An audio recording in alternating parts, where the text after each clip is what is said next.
Hello दोस्तों, स्वागत है आपका अपने चैनल देसी मांगा मानिया में। तो आ गए हैं हम आपके लिए द किंग ऑफ हेल का 45वां एपिसोड लेकर। और अगर आपने इसका पिछला एपिसोड मिस कर दिया है तो उसका लिंक आपको कमेंट सेक्शन में मिल जाएगा।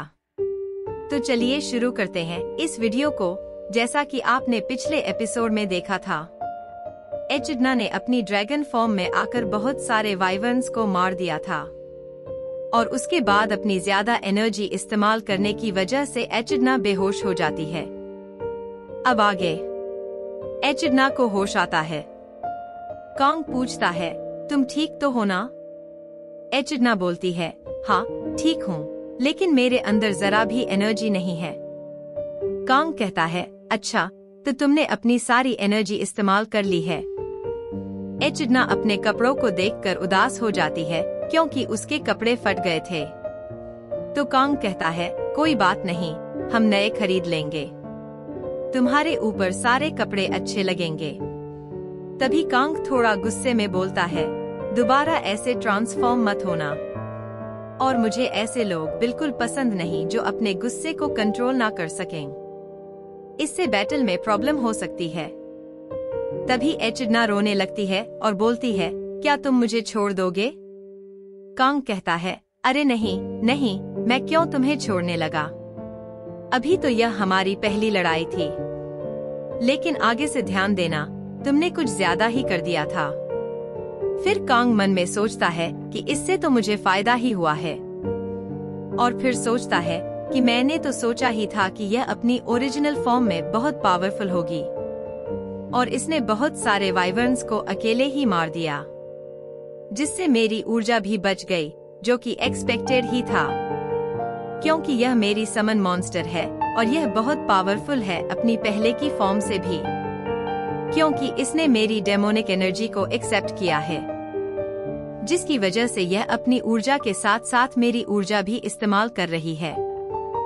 और अगर मेरी ऊर्जा बढ़ती है तो शायद यह और भी अच्छे से लड़ पाएगी, लेकिन अभी लगता है कि मेरी ऊर्जा इसकी बॉडी पर भारी पड़ रही है।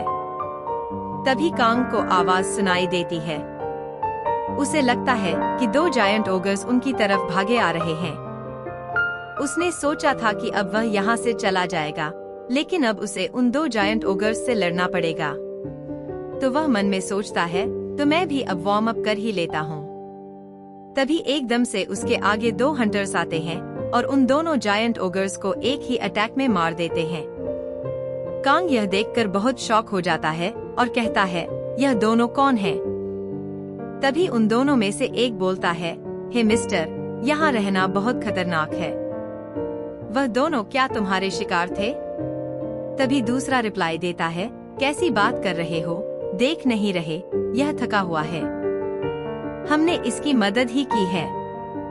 तभी बताया जाता है कि यह ब्लैक कपड़ों वाला आदमी ऑननुरी गिल्ड का मास्टर है, जिसका नाम चाय मिन ह्योक है, और दूसरा ब्लू शर्ट वाला हनुल गिल्ड का मास्टर बैग कॉन्ग ह्यून है। तभी कॉन्ग मन में सोचता है, क्या कोइंसिडेंस है कि दो गिल्ड मास्टर मुझे एक साथ देखने को मिल गए।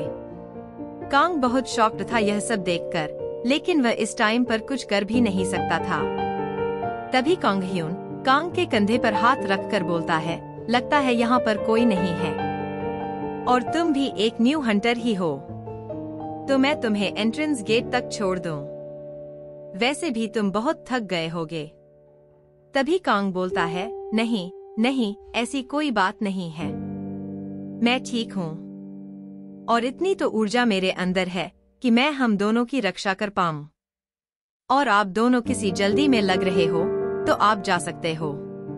तभी मिन ह्योक बोलता है, बड़ा ही अजीब आदमी है, इसके साथ बच्ची भी है, लेकिन फिर भी नहीं मान रहा। और कॉन्ग ह्यून बोल रहा होता है, भरोसा रखो, मैं बुरा आदमी नहीं हूँ।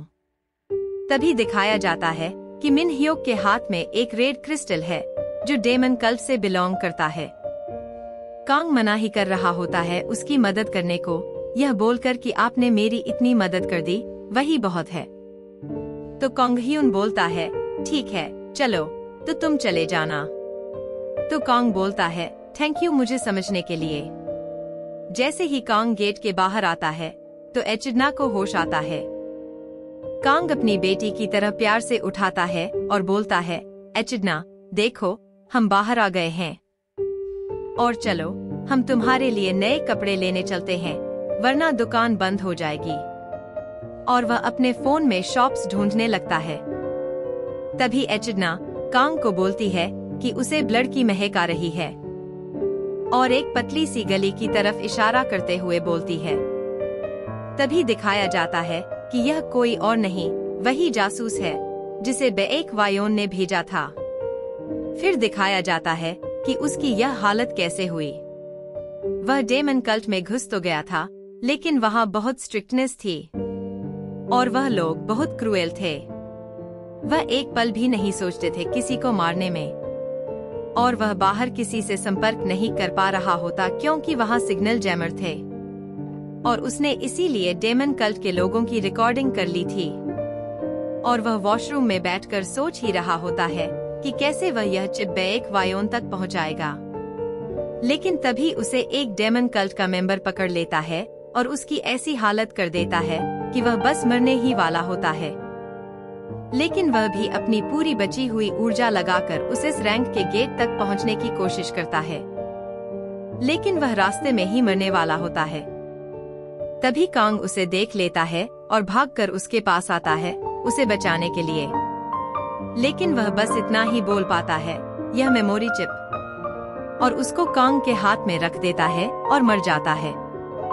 कांग को कुछ समझ ही नहीं आता कि उसको इस चिप का क्या करना है। और इसी के साथ हमारा यह एपिसोड खत्म होता है। अगले एपिसोड में आपको देखने को मिलेगा कि इस चिप में क्या है, और अगला एपिसोड बहुत मजेदार होगा। कमेंट करके जरूर बताना कि यह एपिसोड आपको कैसा लगा। लाइक, शेयर और सब्सक्राइब करना हमारे चैनल को, ताकि हम आपके लिए ऐसी ही और भी अच्छी सीरीज लाते रहें। मिलते हैं अब नेक्स्ट एपिसोड में। तब तक के लिए बाय बाय, टेक केयर।